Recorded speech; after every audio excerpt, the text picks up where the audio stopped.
From our point of view, it really makes no difference whether you pray to a father god or to a mother goddess or to an entire gaggle of gods and goddesses.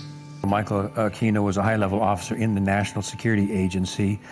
He was and is, you'll see him today, a practicing Satanist. He created the Satanic Temple of Set, which he still runs. He was a high-level NSA officer. He's a member of the association I used to be in, the Association of Former Intelligence Officers, AFIO. He's a member of that. He's plugged in big time to the intelligence community, and he wrote a paper called Mind War. And Mind War was about psychological operations against populations, including the American, the domestic population, using Satanist techniques and tools.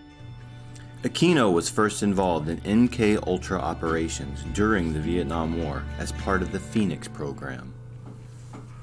Well, first, I've been involved in intelligence and psychological operations for about 40 years in all levels of it and across the intelligence community. You are a lieutenant colonel in the United States Army. Correct. Now, and how does the Army feel about you being head of the Temple of Set?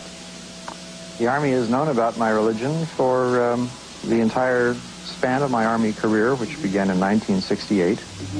The Army has paid very little attention to it, the same as it would to anybody who was, say, a follower of Hinduism or of Buddhism or any other slightly unusual religion today.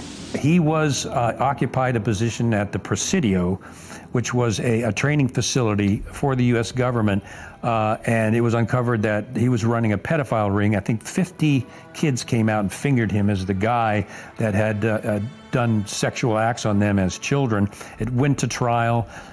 He walked from the trial successfully because he had a good attorney, despite the fact that there were multiple witnesses that said Aquino, through satanic rituals, had abused them as children. There's no question that he's a practicing Satanist. Just watch any one of his interviews. On this altar is one of a number of daggers, which we may use in our rituals. This one happened to belong to the commanding general of the most elite unit of Germany's infamous SS, which was concerned with black magic and occultism research in general. Anything that it could find that had to do with the origins of the human race, destiny of humanity. The perverted view of the occult held by Heinrich Himmler was of an evil magic that could help create a new master race. Wewelsburg Castle is where he performed his ceremonies. I have been to the Wewelsburg, which still preserves Heinrich Himmler's ritual chambers to this day, and have conducted a black magical ritual in the so-called Hall of the Dead beneath the Wewelsburg. This particular dagger is inscribed to our comrade in the Leibstandarte Theodor Wisch, Brigadeführer, a major general in the Waffen-SS. And on its blade, it bears the inscription, Mein Ehre heißt Treu, or my honor shall be known by my faithfulness. Aquino's thesis stated that enemy populations could be subdued by inflicting a state of psychological terror and feelings of imminent destruction. He discusses the use of psychotronic weapons and electromagnetic weapons that influence the mind. By extremely low-frequency signals, piggybacked on broadcasts of radio, TV, or microwave communications in order to influence and manipulate the thoughts and feelings of the target population. These ongoing MK-Ultra operations are functioning as a counterinsurgency and infiltration operation aimed at destabilizing the United States and other industrialized nations. I give the CIA a total credit for sponsoring and initiating the entire consciousness movement, counterculture events of the 1960s. History will judge the role of the CIA and other intelligence agencies in unwittingly contributing to the counterculture of the 60s through their intense interest in LSD and other hallucinogenics. But for the moment at least, the argument can be made that the CIA helped usher in the age of Aquarius.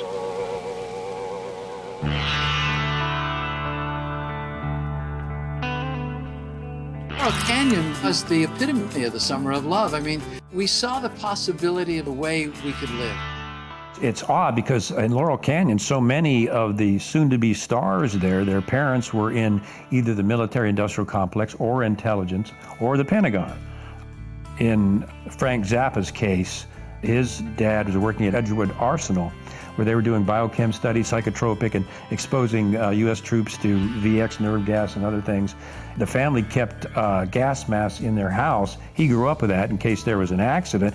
And Edgewood Arsenal was doing this very similar, related MK Ultra projects on U.S. troops. The Gulf of Tonkin is another prime example.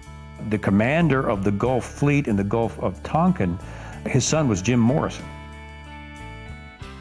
They claimed the USS Maddox was attacked by Vietnamese vessels.